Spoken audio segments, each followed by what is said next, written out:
ሰላም የተወደዳችሁ የስፖርት 365 ዝግጅታችን ነው። ለረጅም ጊዜ አጥቂ ያልዋጣልህ ያለው ዩናይትድ አሁን ቤንያሚን ሸሽኮን ያገኘ የተሳካለት ይመስላል። ስሎቬኒያዊ ወጣት ሰሞንኛ ፐርፎርማንሱ በጣም የሚያስደንቅ ነው እና ከረጅም ጊዜ በኋላ የዩናይትድ የአጥቂ ጥያቄ መልስ ሆኖ ብቅ ብሏል። በዚህ ፕሮግራማችን ቤንያሚን ሸሽኮን የተመለከተ ጉዳይ እናነሳለን። አብራችሁኝ እንድትሆኑ በአክብሮት እጋብዛለሁ። ለወትሮው በአጥቂዎቹ የማይታማው ጎል የማስቆጠር ችግር፣ ዋንጫ የመውሰድ ችግር ያልነበረበት ዩናይትድ በተለይ ከፈርጉሰን መውጣት በኋላ ጎል ለማስቆጠር ሲቸገር፣ አጥቂ ያልዋጣ ሲለው፣ አንዳንድ አጋጣሚዎች ጋሪ ኔብል እንዳለው ደግሞ ባለተሰጥኦ ተጫዋቾች መጥተው የሚጎመሩበት የሚያፈሩበት ሳይሆን የሚቀበሩበት እየሆነ መጥቷል እና በዚህ ምክንያት ወጣቶቹ ተጫዋቾች ብዙ ተስፋ ተጥሎባቸው ይመጣሉ። የሆነ የተስፋ ጭላንጭል ያሳያሉ። ከዛ በኋላ ግን የቡድኑ ዲስፈንክሽናል መሆን፣ የአሰልጣኞች መለዋወጥ፣ ሌሎቹ ተፎካካሪዎቻቸው እየሄዱ ባሉበት ፔስ ያለመሄድ እነዚህንም ተጫዋቾች ይገላቸዋል እና ወደ ቀደመ ክብራቸው ለመመለስ ከፍ ያለ ገንዘብ ቢያወጡም ደጋግሞ ሞክረው ካላሳኳቸው ነገሮች አንደኛው ሁነኛ አጥቂ የማግኘት ጉዳይ ነው። ለዚህ ዩናይትድ ባለፉት ዓመታት ሁሉ የአጥቂ ያለ ሲል ሰንብቷል። በእርግጥ በመሃል ተስፋ ሰጪ ነገር ያሳዩ ተጫዋቾች ነበሩ። ለምሳሌ ማርከስ ራሽፎርድ የዩናይትድን የረዥም ጊዜ የጎል ማግባት በርደን ይሸከማል ተብሎ ታስቦ ነበር። በተጫዋቹ በራሱ ግላዊ ችግር እና ደግሞ ቡድን ውስጥ በተፈጠሩ ሌሎች መሰረታዊ ችግሮች ራሽፎርድ በታሰበው ልክ የከፍታውን ጫፍ አልነካም። ራስመስ ሆይሉንድ ሰር አሌክስ ፈርጉሰን ከረዥም ጊዜ በኋላ ዩናይትድ ለአጥቂ መስመሩ መፍትሄ ያገኝ ያሉበት ተጫዋች ነበር። ይህም ተጫዋች ግን በሰርቪስ እጦት ዩናይትድ ውስጥ በታሰበው ልክ ጎሎች ማስቆጠር አልቻለም። እንግዲህ ዩናይትድ ውስጥ ባለፉት ዓመታት የተሳካ የጎል ማግባት ቁጥር የነበራቸውን ተጫዋቾች ከዚህ አንጻር እኔ ካልን ምን ያክል በአጥቂ እንደተቸገሩ እናያለን። ለምሳሌ 10 እና ከዛ በላይ ፕሪሚየር ሊግ ጎል ለመጨረሻ ጊዜ ያስቆጠረው ዩናይትድ አጥቂ ማርከስ ራሽፎርድ ነው። 2022-23 የውድድር ዘመን ላይ 17 የሊግ ጎሎች በጥቅሉ 30 ጎል ያስቆጠረበት የውድድር ዘመን ማለት ነው እና ከዛ በኋላ በቀጣዩ የውድድር ዘመን ብሩኖ ፈርናንዴዝ እና ሆይሉንድ በተመሳሳይ 10 ጎል ጨርሰዋል እና ደግሞ ባለፈው አማድና ብሩኖ ፈርናንዴዝ ተመሳሳይ 8 ጎሎች አስቆጥረዋል። ከዛ ውጪ ከፍ ያለ የጎል መጠን የሚያስቆጥር አጥቂ ዩናይትድ አልነበረው። አሁን እነዚህ ተጫዋቾች በሙሉ የውድድር ዘመን ያሳኩትን ነገር ከወዲሁ ሸሽኮ ለማሳካት በጥቂት ጨዋታዎች ተቃርቧል። ብሪያን ምቤሞ ሌላኛው ለዚህ የጎል ማግባት ወይ ደግሞ የዩናይትድ ከፍተኛ ጎል አስቆጣሪ ሆኖ ለመጨረስ ትልቅ ዕድል ያለው ተጫዋች ነው። የምናነሳው ግን ስለ ሸሽኮ ነው እና እዚህ ጋር የሸሽኮን ጉዳይ እናስምርበት እና እንዳልኩት እነዚህ ናቸው ዩናይትድ ከፍ ያሉ ጎል አስቆጣሪዎች በዓመታት ውስጥ። ከፈርጉሰን መውጣት በኋላ ዩናይትድ የተለያዩ አጥቂዎችን ሞክሯል። አንደኛው ዝላታን ኢብራሂሞቪች ነው። በጣም ግሩም አጥቂ ነበር። በተለይ ደግሞ 30ዎቹ አጋማሽ ላይ ሆኖ ወደ ፕሪሚየር ሊጉ እንደመጣ ተጫዋች የዝላታንን ጥረት የዝላታንን ስኬት አለማድነቅ አይቻልም። ምክንያቱም 2016-17 የሊግ ጎሎች በጥቅሉ 28 በሁሉም ውድድሮች አስቆጥሯል። ፕሪሚየር ሊጉ ለተከላካይ ወይ ለግብ ጠባቂ ቢሆን ጥሩ፣ ግን ደግሞ ለአጥቂ ከ30ዎቹ አጋማሽ በኋላ ለመምጣት የሚመከር ሊግ አይደለም። ምክንያቱም የሞቢሊቲ ኢሹ ይነሳል።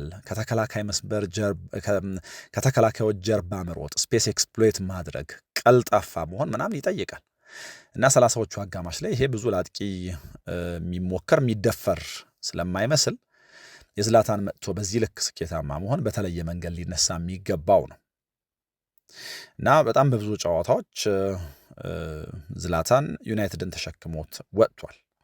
ያው በባህሪውም በጣም የተለየ ነበር። ለአጭር ጊዜ ነው የቆየው፣ ግን በጣም ስኬታማ ሊባል የሚችል አጥቂ ነው። ከዛ በኋላ ሮሜሉ ሉካኩን ልናነሳው እንችላለን። ወደ ዩናይትድ እንደመጣ ነው ጎል ማስቆጠር የጀመረው። የሚያስቆጥራቸው ጎሎች ፕሪዲክቴብል ጎሎች ናቸው። አጥቂ እንዲያስቆጥራቸው ኤክስፔክት የሚደረጉ አይነት ጎሎች ናቸው። በሁሉም ውድድሮች 27፣ በፕሪሚየር ሊጉ ደግሞ 16 ጎሎች ያስቆጠረበት ሲዝን ነው 2017-18 የነበረው እና በመጀመሪያዎቹ 2 ጨዋታዎች ጎል በማስቆጠር ነው የጀመረው። ፊዚካሊ በጣም ጠንካራ ተጫዋች ነው። ለተከላካዮች ከፍ ያለ ራስ ምታት መስጠት የሚችል እና ለቡድኑ አይነተኛ ፎካል ፖይንት ሆኖ ያገለግል ነበር ከማጥቃት አንጻር። ግን በጊዜ ሂደት ውስጥ ዴማንዱ ከፍ እያለ ሲመጣ የፈርስተቹ የሊንክ አፕ አጨዋወቱ ድክመት ትችት እየገጠመው መጣ። እዚህ ላይ ግን የሰርቪስም ጉዳይ በትልቁ መነሳት አለበት።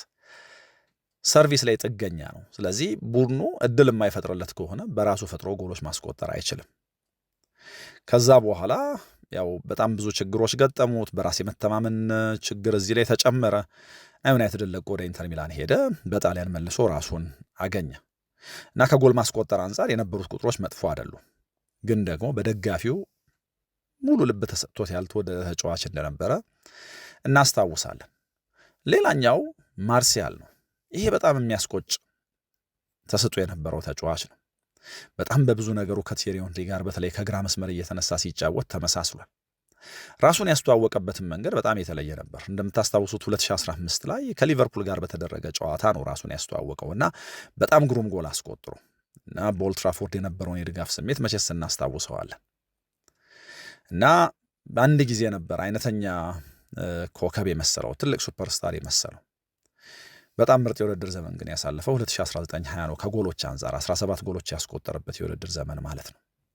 ከዛ በኋላ ግን እንደው በተቾቹ በጣም ግሩም በሆኑ ኤሌጋንት ድሪብሎቹ በእርጋታው የሚታወቀው ተጫዋች በኢንኮንሲስተንሲ በጉዳት በምናምን ታመሰ እና ለረዥም ጊዜ ዩናይትድ 9 ቁጥር ይሆናል ተብሎ የታሰበው ተጫዋች አወጣጡ እና ደግሞ በቶሎ ከእግር ኳሱ ካርታ የጠፋበት የተረሳበት መንገድ ያሳዝናል። እዚህ ውስጥ የተጫዋቹ ግላዊ ሕይወት ወይ ደግሞ ባህሪው በራሱ የሚያበረክተው ነገር አለ። ጉዳትና የአሰልጣኞች መለዋወጥ ትልቁን ድርሻ ቢወስድም ከዛ በኋላ ደግሞ ንጉሳቸው ሮናልዶ ተመለሰ 2021 እና ደጋፊው በኖስታልጂያ በትውስታ ወደ ኋላ ነጎደ። ከሮናልዶ መምጣት በኋላ የመጀመሪያ ጨዋታውን ከኒውካስል ጋር ነው ያደረገው። ከዛ ጨዋታ ላይ ጎሎች አስቆጠረ እና ስቴዲየሙ በቃ ቅድም እንዳልኩት በኖስታልጂያ በትውስታ አዲፍ 2000ዎቹ አጋማሽ ላይ 2008 ላይ ምናምን ነገር እንዳለ ማሰብ ጀመረ እና 18 ጎሎች አስቆጠረ እና በጣም ወሳኝ የሻምፒየንስ ሊግ ምሽቶችም ላይ ልክ እንደዚሁ ተሳትፎ አደረገ። ግን የማይካደው ደግሞ የሮናልዶ መኖር በግሉ ስኬት ሊባል የሚችል ሲዝን እንዲያሳልፍ ቢረዳውም እንደ አጠቃላይ እንደ ቡድን ግን ቡድን ውስጥ ታክቲካል ችግሮች ፈጥሯል የሮናልዶ መኖር። ለምሳሌ ከፕሬሲንግ ጋር ከቡድኑ ሚዛን አጠባበቅ ጋር እና የቡድኑ ማጥቃት እሱም ብቻ ማዕከል ያደረገ ከመሆኑ ጋር ችግሮች ተፈጠሩ እና ኋላ ያው ከዛ ቃለ ምልልስ በኋላ ምን እንደተፈጠረ እናውቃለን። ግን ደግሞ ኢንዲቪጁዋሊ በጣም የተሳካለት ግን ደግሞ የዛ ዲስፈንክሽናል ቡድን አንድ አካልም ጭምር ስለነበረ በተለየ ጥያቄ ምን ይዘው ወይ ደግሞ ምናነሳው የሮናልዶ ዝውውር። ከዛ ደግሞ እዛው ከሆም ግሮን ተጫዋቾቻቸው መካከል በትልቁ የሚነሳውና ተስፋ የተጣለበት ማርከስ ራሽፎርድ ጉዳይ ነው የሚነሳው። ከመስመር የተነሳ መጫወት የሚቀናው ነው፣ ግን ደግሞ መሀል ለመሀል ተጫውቶም ጎሎች ማስቆጠር እንደሚችል አሳይቷል። 2022-23 17 የፕሪሚየር ሊግ ጎሎች በጥቅሉ 30 ያስቆጠረበት ዓመት በሁሉም ውድድር በጣም የሚያስደንቅ ነበር። በፍጹም የሚቆም አይመስልም ነበር። በቃ ከዛ በኋላ ዩናይትድ ለረዥም ጊዜ ሁነኛ አጥቂ ያገኘ ይመስል ነበር። ከመስመር እየተነሳ ሰብሮ እየገባ ጎሎች ያስቆጥራል። ለመያዝ በጣም ከባድ ነበር። ግን ደግሞ የራሽፎርድ ብቃት ሁሉ ጊዜም የሆነ ሳይክል አለው። የሆነ ጊዜ የወርልድ ክላስ አጥቂ ይመስላል፣ በሌላ ጊዜ ደግሞ በራስ መተማመኑ ተመቶ በራስ መተማመኑን ለማግኘት የሚጫወት ደካማ ደግሞ ሆኖ ይታያል። ግን ምናልባት 10 ዓመት ወደ ኋላ ተጉዘን ካየን ኮንሲስተንትሊ ለዩናይትድ ጎል ከሚያስቆጥሩ ተጫዋቾች መካከል አንደኛው ነበር። ቅድም ያልኩት ሆይላንድ ሌላኛው ተጫዋች ነው። መጣ የዩናይትድን ዘመናዊ ግንባታ ይመራሉ ተብሎ ከታሰቡ ተጫዋቾች መካከል አንደኛው ነበረ። መጀመሪያ አካባቢ በጣም ብዙ ስትራግል አደረገ፣ በተለይ ሰርቪስ ማግኘት አለመቻሉ።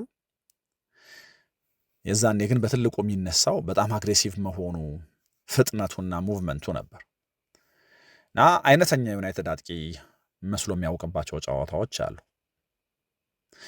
ግን ደግሞ የኦልድ ትራፎርድን ሪትም ለመላመድ በሚደረግ ጥረት ውስጥ ቅድም ያልነው የአሰልጣኞች መለዋወጥና ሌሎችም ጉዳዮች ሰርቪስ ማጣትን ጨምሮ ያው ሰርቪስ መስጠቱን ብቸኛው የብሩኖ ፈርናንዴዝ ኃላፊነት ስለነበረ እዚህ ቡድን ውስጥ የተጫዋች ስትራግል አደረገ እና ከዩናይትድ ጋር አያይዘን በአመታት ውስጥ ምናልባት የምናነሳቸው አጥቂዎች እነዚህ ናቸው። እናንተ የምታስታውሱት ካለ ልትነግሩኝ ትችላላችሁ። አሁን ከረጅም ጊዜ በኋላ እነዚህን ሁሉ አጥቂዎች ደምረን ምን አደረጉ የሚለውን እንድናየም የፈለግኩት የሼሽኮ ሰሞንኛው ብቃት ከረጅም ጊዜ በኋላ ዩናይትድ ሁነኛ አጥቂ ያገኘ ስለሚመስል ነው። ከሙቭመንት አንጻር፣ ከሚያስቆጥራቸው ጎሎች መነሻ፣ ከጥቂት ጨዋታዎች ያስቆጠራቸው ወይ ደግሞ ካገኛቸው ጥቂት እድሎች የተጠቀማቸው እነዚህ አጋጣሚዎች ተስፋ የሚሰጡ ስለመሰሉኝ ነው። በጥቅሉ ግን ዩናይትድ አሁን ከካሪክ ጋር ብቃቱን ያገኘ ሲመስል ሼሽኮ ብቻ ሳይሆን ብዙ የተለወጡ አቅማቸው ከፍ ያሉ ተጫዋቾች አይተናል። ከምንም በላይ ግን ለምንድን ነው ሼሽኮ በአሞሪም ስር ያልተሳካለት በካሪክ ስር የተሳካለት የሚል ጥያቄ ብንጠይቅ የመጀመሪያው ካሪክ እዚህ ቡድን ውስጥ ሲመጣ ያደረገው ነገር ነገሮችን ወደ መሰረታዊ ነገራቸው መመለስ ነው። ወይ ደግሞ እነሱ ይሄ ባክ ቱ ቤዚክስ ይሉታል አይደል? በቃ መሰረታዊውን ነገር እንዲያረጉ። ለምሳሌ አጥቂ በአጥቂነቱ እንዲጫወት፣ ብሩኖ ፈርናንዴዝ ፈጣሪ ነው፣ በፈጠራው እንዲጎላ። እንደዚህ ነው ያደረገው። በጣም ብዙ ነገር መነካካት አላስፈለገውም እዚህ ቡድን ውስጥ ስኬታማ ለመሆን። ስለዚህ እንደ ፒውር 9 ቁጥር ተጫዋቹን አሰለፈው እና የተጫዋቹ የአጥቂ ባህሪያት መገለጥ ጀመሩ።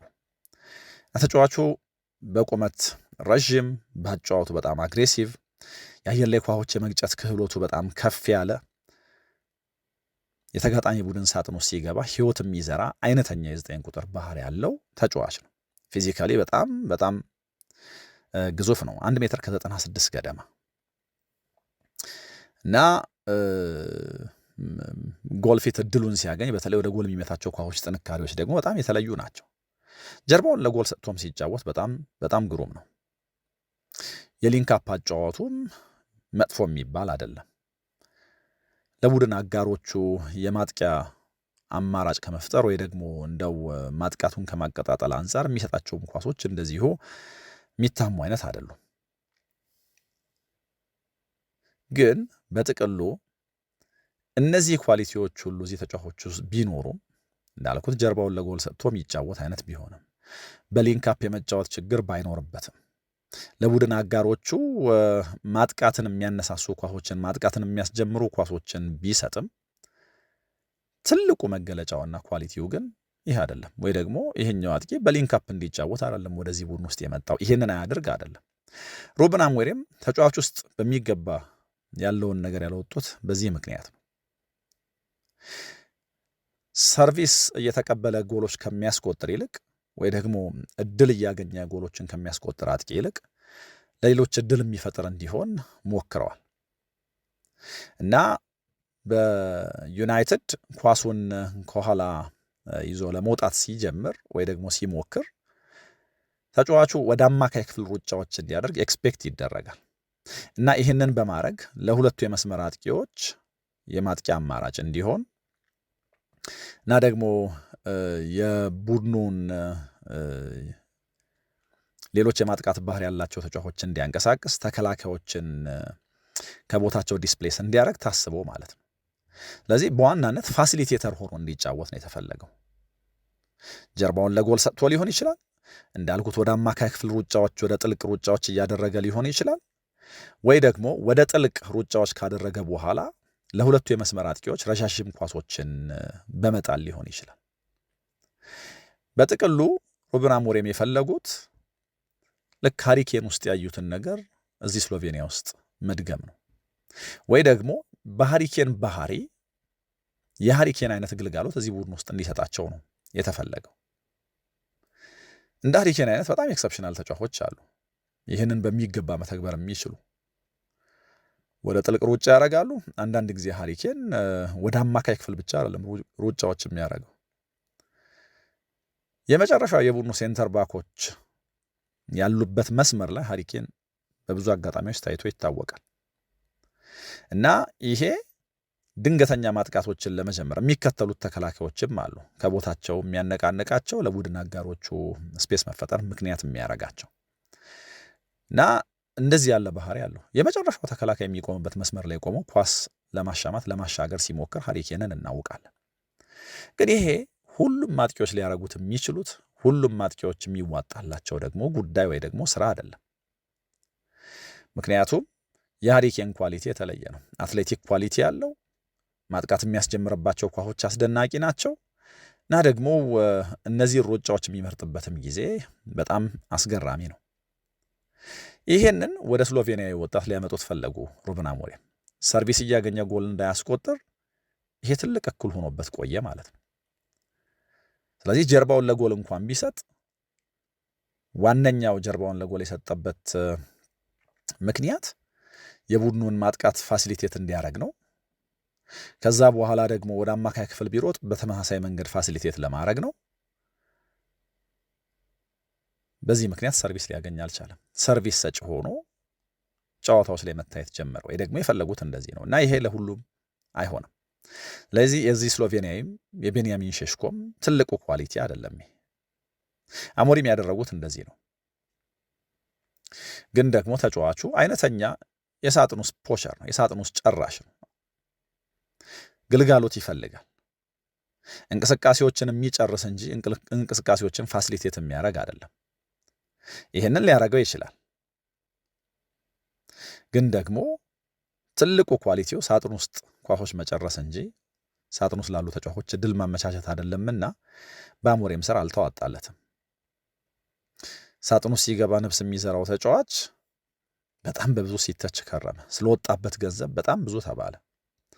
ካሪክ ከመጣ በኋላ ግን ቅድም እንዳልኩት በጣም መሰረታዊ ወደ ሆነው ነገር መመለሳቸው። በእርግጥ ከካሪክ በፊት የበርንሌው ጨዋታ ቀን ዳሬን ፍሌቸር እነዛን 2 ጎሎች ሲያስቆጥር ተጫዋቹን የተጠቀመበት መንገድ ምሳሌያዊ ነው። ካሪክም ይህንኑ ነው ያስቀጠለው። ከዛ በኋላ ተጫዋቹን ባየነው ቁጥር ሁሉ በእያንዳንዱ አጋጣሚና ጨዋታ ጎል የሚያስቆጥር እየመሰለ መጥቷል እና እነዚህን ጎሎች የሚያስቆጥረው ከራሱ ኢንተለጀንስ ከዛ ውጭ ደግሞ እንዳጥቂ ከሚያደርገው ደመነፍሳዊ እንቅስቃሴ ሩጫ በመነሳት ነው። ለምሳሌ ተከላካዮች መሃል ሆኖ ግልጋሎት ሲጠብቅ እናየዋለን። ከዛ ግን በጣም በቶሎ አክስለሬት ያደርጋል። ምናልባት ረዥም ርቀት ላይሆን ይችላል የሚሮጠው፣ ግን ደግሞ ያለችዋን ክፍተት በቅልጥፍናና በፍጥነቱ ኤክስፕሎይት ለማድረግ ይሞክራል። ለዚህ 2 3 4 እና ምናምን ተከላካዮች መካከል ቆሞ ሰርቪስ ይጠብቃል። እነዛን ጋፖች በመጠቀም ሳጥን ውስጥ እድል ካገኘ ወይ ደግሞ ተሻጋሪ ኳስ ከመጣለት ጎሎች ያስቆጥራል ማለት ነው።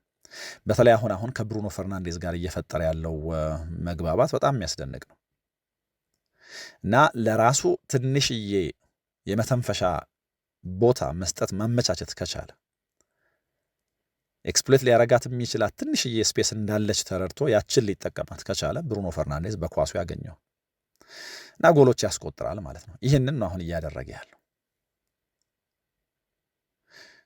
በቅርብ ባየናቸው ጨዋታዎች ሁሉ እየተፈጠረ ያለው ይሄ ነው እየተፈጠረ ያለው። ከተከላካዮቹ መካከል ይቆማል። ከዛ በኋላ ኳሱ ሲሰጠው በፍጥነት አክሽን ይወስዳል።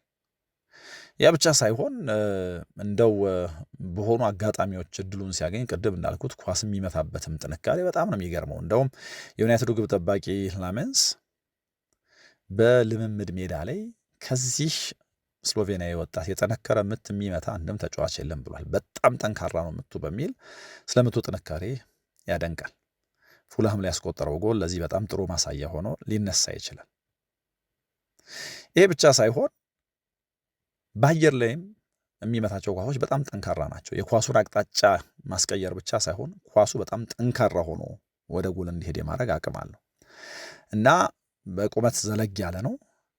አንድ እዚህ በቁመት ዘለግ ማለቱ ላይ ደግሞ አድቫንቴጅ የሚሰጠው ነገር ኳሶቹ ሲሻሙ ከተጋጣሚዎቹ ተከላካዮች ወይ ከተቃራኒዎቹ ተከላካዮች ቀድሞ ነው ዝላዩን የሚያደርገው። እዚህ አርሊ ዝላዮቹን ያደርጋል፣ ቁመቱም ይረዳዋል። ከፍ ብሎ እነዚህን ኳሶች ወደ ጎል ይቀይራቸዋል ማለት ነው እና ይህንን በተደጋጋሚ አይተናል። በትልቁ ግን ይህንን ተጫዋች ከሰሞንኛ ስኬቱ አንጻር ደግሞ ልናነሳ የምንችልበት ወይ ደግሞ ሊሰመር የሚገባው ትልቁ የዚህ ተጫዋች አንድ አሴት ካለ ፍጥነት ነው። ከኤቨርተን ጋር የተደረገው ጨዋታ ለዚህ በጣም ጥሩ ማሳያ ነው። እንዴት አይነት ፈጣን ሯጭ እንደሆነ እዚህ ጨዋታ ላይ አይተናል። ይህንን ፍጥነት በተመለከተ ፍጥነቱን እንዴት አዳበረ፣ እዛ ኤቨርተን ጨዋታ ላይ እንዴት ነበር የሮጠው የሚለውን በዝርዝር አሳያችኋለሁ። ከዛ በፊት ግን እንደው ከዚህ ጋር የተያዙ ሌሎች ጉዳዮችን ላንሳና ወደ ፍጥነቱ ጉዳይ መልሳችኋለሁ። እዚህ ኤቨርተን ጨዋታ ላይ ያስቆጠረው ጎል ለብዙ ዩናይትድ ደጋፊዎች መገረሚያ ሆኗል። ግን ስሎቬኒያን ለሚያውቁት በቡንደስሊጋ ሲጫወት ለሚያውቁት ብዙ የሚያስገርም አይደለም። ለራሱ እድሎች ከሚፈጥርባቸው መንገዶች አንደኛው ይሄ ፓወርፉል ሩጫ ነው። ከራሱ ሳጥን ሌላኛው ሳጥን ውስጥ የሚሮጥበት አስደናቂ ፍጥነት ለራሱ ብዙ እድሎች ይፈጥርለታል። እና ይሄ ዩናይትድ ደጋፊዎች አሁን የሚረሱት አይመስልም፣ ግን ደግሞ ደጋግመው ሊያዩት የሚችሉት አይነት ነው የኤቨርተኑ ጎል። ለምሳሌ በርንሌ ላይ ቅድም ፍሌቸር በጊዜነት እያሰለጠነ አስቆጠር ያልናቸውም ጎሎች ከዚህ ጋር ይያያዛሉ። የተጫዋቹ ዳይናሚክ ሙቭመንት ከዚህ ፈጣን ስፕሪንቲንጉ ጋር ተያይዞ ለጎሉ መፈጠር ምክንያት ሆኗል። የመጀመሪያው ያው ከብሩኖ ፈርናንዴዝ ጋር በፈጠረው ሳይተያዩ የመግባባት ክህሎት ቴሌፓቲክ አንደርስታንዲንግ ያስቆጠረው ነው። ማርሽ የመቀየሩ ነገር ደግሞ የፈጠረለት እድል እዚሁ ጨዋታ ላይ በትልቁ ይነሳል። እዚህ አሁን ጎሎች እያስቆጠረ ነው። የካቲት ወር የፕሪሚየር ሊጉ ኮከብ ተጫዋች ተብሎ ተመርጧል እና የካቲት ወር ላይ የፕሪሚየር ሊጉ ኮከብ ተብሎ ሲመረጥ ያስቆጠራቸው ጎሎች በ5 ጨዋታ ለምሳሌ 4 ጎል ባስቆጠረባቸው አጋጣሚዎች ሜዳ ላይ የተገኘው ለ85 ደቂቃ ብቻ ነበር። ይሄ በጣም የሚያስደንቅ ቁጥር ነው እና የዩናይትድ ከፍተኛ ጎል አስቆጣሪ ሆኖ የመጨረስ በዚህ ምክንያት እድል አለው። ይህንን ደግሞ አስደናቂ የሚያደርገው ከሌሎች አጥቂዎች በብዙ ያነሰ ደቂቃ ተጫውቶ ነው። ተጫዋቹ ገና እድገቱ ላይ ነው። 22 ዓመቱ ነው። የመጀመሪያው ውድድር ዘመኑ ነው። እንደዚህ አይነት ምቹ ነገር ከተፈጠረለት ዩናይትድ ለረዥም ጊዜ የሚያገለግለው አጥቂ ብቻ ሳይሆን ከረዥም ጊዜ በኋላ ግሩም አጥቂ አግኝቷል የሚለውን እንስማማበታለን። ዩናይትድ ተጫዋቹን በተመለከተ የተጫዋቹን አቅም ለማውጣት በጣም ብዙ ጥረቶች ያደርጋል። ግን ደግሞ ዩናይትድ እንደ ክለብ ተጫዋቹ ላይ ከለፋው ይልቅ ተጫዋቹ በራሱ የለፋው በተለየ መንገድ አድናቆት ሊያሰጠው የሚገባ ነገር ነው። እንግዲህ የኤቨርተኑ ጨዋታ ቀን ያ የ70 ሜትር ምናምን ሩጫው 35.3 ኪሎ ሜትር በሰዓት እንደሮጠ ያሳየናል። በሰዓት 35.3 ኪሎ ሜትር ስፕሪንት አድርጓል ከአንዱ የሜዳ ክፍል ወደ ሌላኛው የሜዳ ክፍል እና ይህንን ለማድረግ ወይ 35.3 ኪሎ ሜትር በሰዓት ለመሮጥና ከዚህኛው ሳጥን እዛኛው ሳጥን ወይ ደግሞ ከዚህኛው የሜዳ ክፍል እዛኛው የሜዳ ክፍል ላይ የሮጠበት ፍጥነት 12 ሰከንድ ብቻ ነው።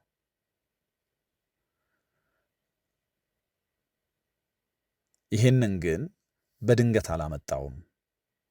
ባለፉት 3 ዓመታት ሁሉ እንደዚህ ያሉ ሩጫዎችን ለማድረግ እንደዚህ ባሉ አጋጣሚዎች ተጋጣሚዎቹን በልጦ ከተጋጣሚዎቹ ልቆ ለመገኘት ሲለፋ ቆይቷል። ለምሳሌ ዩናይትድ ከዌስትሃም ጋር 1-1 ከተለያየበት ጨዋታ በኋላ የሚቀጥለውን ጨዋታ እስኪያደርግ ድረስ የ13 ቀን ረፍት ነበረው። ስለዚህ ተጫዋቾቹ ረፍት ተሰጥቷቸው ወደ ተለያዩ ቦታዎች ሄደው ነበር እና ሼሽኮ ወደ ዱባይ ነበር ሄደው እና እዛ ዱባይ ባዶ እግሩን ሲሮጥ ምናምን ታይቷል። እና ያ በመጨረሻዎቹ ደቂቃዎች ቤንያሚን ሼሽኮ ጎል አስቆጥሯቸው የወጡበት ጨዋታ የተጫዋቹን ደመነፍሳዊ ሩጫ የሚያሳይ ከዛ ግን ደግሞ ፍጥነትና ቅልጥፍናውንም ጭምር ቅድም እንዳልነው የሚያሳይ ነው። ወደ ዱባይ ሄዶ ግን በመዝናናት ጊዜውን አላሳለፈም። አንድ የትሬኒንግ ካምፕ አለ ኤስፒኤስ የሚባል ኒክ ሴንት ሞሪስ ይባላል። ይህንን ተቋም የሚመራው ሰው ፐርሰናል ኮች ነው። አትሌቶች በጣም ኤክስፕሎሲቭ እንዲሆኑ እንደዚህ ያሉ ፈጣን ሩጫዎችን እንዲያደርጉ እንደዚህ አይነት የማፈትለቅ የሽምጠጣ ሩጫዎችን እንዲያደርጉ የሚያበረታታ ስልጠና የሚሰጥ ወጣት ነው። አሁን በጣም ብዙ ደንበኞች አሉት፣ ትልልቅ ኤሊት አትሌቶች ዊሊያም ሳሊባ ከአርሰናል፣ ቤንዜማና ሩዲገር አይነት ተጫዋቾች ከዚህ ቀደም፣ ግራቨንበርች ከሊቨርፑል በጣም ብዙ ተጫዋቾች ናቸው አብረውት የሚሰሩት። ሼሽኮ ከኒክ ሴንት ማውሪስ ጋር መስራት የጀመረው ዱባይ ውስጥ የስሎቬኒያ ብሔራዊ ቡድን ለ2022 የዓለም ዋንጫ አለማለፉን ተከትሎ ነው። ከዛ በኋላ እንግዲህ በየተገኘው አጋጣሚ ሁሉ ይሰራል እና 14 ቀን ነው ዱባይ ውስጥ የቆየው። የዛኔ ከ14ቱ ቀን 13ቱን ሰርቶበታል። በጣም የሚያስደንቅ ነው እና በጣም የቅርብ ጓደኞቹ አብረውት ሄደው ነበርና የቅርብ ጓደኞቹን ይዞ እንደሄደ ተጫዋች ወደ ምሽት ክበቦች ምናምን በተደጋጋሚ ከማምራት ይልቅ በተለየ ረሃብ ልምምዶቹን ይሰራ ነበር እና ዝላይ፣ ሚዛንን መጠበቅ፣ በተለይ ደግሞ የአንድ እግር ሚዛንን የመጠበቅ ጉዳይ፣ አጠቃላይ የሰውነቱን ሚዛን የመጠበቅ የሎወር ባክ ኤክሰርሳይሶችን፣ የሎወር ባክ፣ የግሉት፣ የሃምስትሪንግ እነዚህን ወርካውቶች የመስራት ሴሽኖች ነበሩት እና ይህንን በማድረግ በጣም በተለየ መንገድ ጌን አድርጓል። ብዙ ጊዜ ከዚህ ከኒክ ሴንት ሞሪስ ጋር የሚሰሩት የኤንኤፍኤል ምናምን ተጫዋቾች ናቸው። አሁን ግን የእግር ኳስ ተጫዋቾችም ፊታቸውን አዙረው አብረውት ይሰራሉ። ቅድም የጠቀስኳቸው ጥቂቶቹ ናቸው እና እነዚህ ሁሉ ተጫዋቾች ሰርተው ማኔ፣ ቤንዜማ ምናምን፣ ግራቨንበርች ምናምን ሁሉ ሰርተው ግን ይሄ የኒክ ሴንት ሞሪስ የሚባል አሰልጣኝ እንደዚህ ተጫዋች ተደንቆበት የሚያውቀው ተጫዋች የለም እና ምንድን ነው የሚለው ባለፉት ዓመታት ብዙ ተጫዋቾች፣ ብዙ አትሌቶች አሰልጥኛለሁ እና እነዚህን ተጫዋቾች ባሰለጠንኩባቸው ጊዜያቶች ሁሉ ጥሩ ግንኙነቶች፣ ጥሩ ውጤትም አይተናል፣ ጥሩ ግንኙነቶች መስርተናል። ግን ካሰለጠንኳቸው አትሌቶች ሁሉ በጣም ምርጡ ሼሽኮ ነው ይላል። የቀኝ እግሩን የግራ እግሩን ጉዳይ ያነሳል። አሁን ሜዳ ላይ የሚታየው ነገር ሁሉ የተለማመዱት የሰሩት እንደሆነ ይናገራል። ጂም ውስጥ የሰሩት እንደውም ኒክ ሴንት ሞሪስ የሚለው የቅርጫት ኳስ እንኳን ስንጫወት ያየሁበት የተለየ ሙቭመንትና ጥንካሬ ይላል እና በዚህ ሳይዝ፣ በዚህ ልክ የመንቀሳቀስ፣ በዚህ ልክ የመጠንከር ጉዳይ ያላስተዋልኩት ያላየሁት ነው ብሏል። በእርግጥ የቅርጫት ኳሱ ጉዳይ ምናልባት በሼሽኮ የእግር ኳስ ሕይወት ውስጥ በትልቁ ካልተወራ አላውቅም፣ ግን በእግር ኳስና በቅርጫት ኳስ መካከል የመምረጥ ግዴታ ውስጥ ገብቶ ነበር። እንደውም አስቀድሞ ቅርጫት ኳሱን ይጫወት እንደነበረ ነው ታሪኩ የሚያሳየው። ኒክ ሞሪስ ግን በጣም ተገርሞበታል። ስለዚህ አሁን ከኤቨርተን ጋር ሲጫወቱ አክስለሬት ያረገበት ያፈተለከበትን መንገድ ስናይ 3 ዓመት ሙሉ የለፋበት ነው። እንደዚህ አይነት ኤክስፕሎሲቭ ሩጫዎችን ለማድረግ ነው ሲለማመድ የቆየው። ለብዙዎች የሚያስገርመው ግን ቅድም እንዳልኩት 1 ሜትር ከ96 የሚረዝመው ነው እንደዚህ አይነት ሩጫዎች አደረገ ነው የሚሉት። አሰልጣኙ ኒክ ሞሪስ በቃ አሁን ዩዜን ቦልትን ስፕሪንት ሲያደርግ እንደማየት ነው ብሎታል። ስለዚህ እግር ኳስ ውስጥ የዩዜን ቦልት ባህር ያለው ተጫዋች በቤንያሚን ሼሽኮ መልክ መጥቷል። ይህ በጣም የሚያስገርም ነው። ባዶ እግሩን ሲሮጥ የታየባቸውም አጋጣሚዎች ከዚህ ጋር ተመሳሳይ የሆነ ውጤት እንዲያመጡ ለማድረግ ነው። ትንንሽ የሰውነቱን መስሎች የበለጠ ጠንካራ ለማድረግ፣ የበለጠ ስታብላይዝ ለማድረግ፣ ቁርጭምጭሚቱን፣ ጉልበቱን ምናምን ከጉዳት ለመጠበቅ ተብሎ የሚደረግ ወይ ደግሞ የሚሰራ ነው ይላል። በመጀመሪያዎቹ 17 ጨዋታዎች 2 ጎሎች ብቻ ያስቆጠረው ተጫዋች አሁን በዚህ ጥንካሬ ምክንያት ጎሎች እያመረተ ነው። በእርግጥ ጎሎቹን ባላስቆጠረባቸውም አጋጣሚዎች ተገድቦ ካልሆነ በስተቀረ በሙቭመንቱም ይታማ አልነበረም። ሩጫዎቹ በጣም ትክክለኛ ነበሩ። ትክክለኛ የጎል ማስቆጠሪያ ቦታ ላይ ይገኛል። ትልቁ ችግር የነበረው ግን እድሎቹን እየተጠቀመባቸው አልነበረም። ታዲያ ካሪካ እንዲያደረገው ጥሩ ነገር ካለ ተጫዋቹን ከተጠባባቂ ወንበር በማስነሳት በራስ መተማመኑ እንዲያገኝ ማድረግ ነው። በእርግጥ በቀደሙት ክለቦቹ ሲጀምር የሆነ ድራይ ስፔል ነበረው፣ ጎል የማያስቆጥርበት የድርቅ ጊዜ ነበረው። ግን ደግሞ በሂደት እነዚህን ነገሮች እያሻሻለ ጥሩ ጎል አስቆጣሪ እንደሆነ አሳይቷል። ይህንን ማድረግ ባይችል እንኳ በሙቭመንቱ እንዳልኩት አይታማም። አንድ ግን ተጫዋቹን በተመለከተ ምናልባት ሳላነሳው ማለፍና መጨረስ የሌለብኝ ነገር ይህንን ጥንካሬውን ሳነሳ ዩናይትድ ባለፉት ዓመታት ከሌሎቹ ክለቦች ወደ ኋላ ከቀረባቸው ነገሮች አንደኛው የዚህ የትሬኒንግ ፋሲሊቲው ጉዳይ ነው። የመጀመሪያው ቡድን ልምምድ የሚሰራበት ቦታ በጣም ኋላ ቀር መሆኑ ነው። በሮናልዶ ቃለ ምልልሶች ላይ ከተጠቀሱት ነገሮች አንደኛው ወይ ደግሞ ዋነኛው እና ይህንን ማዕከል በ50 ሚሊዮን ፓውንድ የማሻሻያ ስራ ሰርተውበት ሲያስመርቁ ሼሽኮ ዩናይትድ ተጫዋቹ ነው። በዚህኛው በኩል ደግሞ ተዋወቀ። ስለዚህ ዩናይትድ ይህንን ማዕከል ያስመረቀበትና ሼሽኮን ያመጣበት ቀን ተመሳሳይ ነው። ያው ሼሽኮ ይህንን ማዕከል ከሚጠቀሙ ተጫዋቾች ሁሉ ቀድሞ የሚመጣውና መጨረሻ ላይ የሚወጣው ነው ተብሏል። እንደዚህ ያለው ኦብሴሽን አለበት እና ራሱን የማሻሻል ፍላጎቱ እነዚህን የካሪንግተን አዲሱ የልምምድ ፋሲሊቲ ውስጥ የሚያገኛቸውን ነገሮች ሁሉ ቤት ውስጥ የሚያገኛቸዋል። ቤት ውስጥ ያለው ጂም ውስጥም አሉ እና ቤት ሲፈልግ አንደኛው ቤቱ እንዲያሟላ የፈለገው ነገር ይህንን ነበር። ጂም ያለው፣ ሳውናና አይስ ባዝ ያለው፣ ከዛ በኋላ ደግሞ የእግር ኳስ መጫወቻ ሜዳ ያለው ቤት ነበር የፈለገው። ይህንን አድርጎታል። ስለዚህ የልምምድ ማዕከሉ ላይ ከቡድን አጋሮቹ ጋር፣ ቤቱ ደግሞ በተናጠል ይህንን ይሰራል ማለት ነው። ይህንን በማድረግ ሜዳ ላይ የሚታይ የተለየ ብቃት ብቻ ሳይሆን በሱ ዕድሜ ላሉ ተጫዋቾች ሁሉ ምሳሌ መሆን የሚችል ትጋት ነው እያሳያሉ። ከዛም በታች ላሉ ተጫዋቾች እንደዚህ ያለ ባህሪ ያላቸው ተጫዋቾች ወደ ዩናይትድ መምጣት ካቆሙ ሰንብተዋል። ራስን የማሻሻል ፍላጎት፣ በግል የመስራት ጥረት፣ የተሰጠን እድል ግራብ የማድረግ ወይ ደግሞ የመጠቀም ብርቱ ሙከራ፣ እረፍትን በዋዛ በፈዛዛ ከማሳለፍ ይልቅ ጠንክሮ በመስራት የተሻለ መሆን የሚደረግ ጥረት በጣም የሚያስደንቅ ነው። ለዚህ ነው ወደ ዩናይትድ እንደመጣ የመጀመሪያው ጓደኛ ያደረገው ወይ ደግሞ የተዋደደው ከዳሎ ጋር ነው ተብሏል። እንግዲህ ዳሎን በተመለከተ ዩናይትድ ውስጥ ደጋፊዎች የተደበላለቀ ስሜት ሊኖራቸው ይችላል ብዬ አስባለሁ።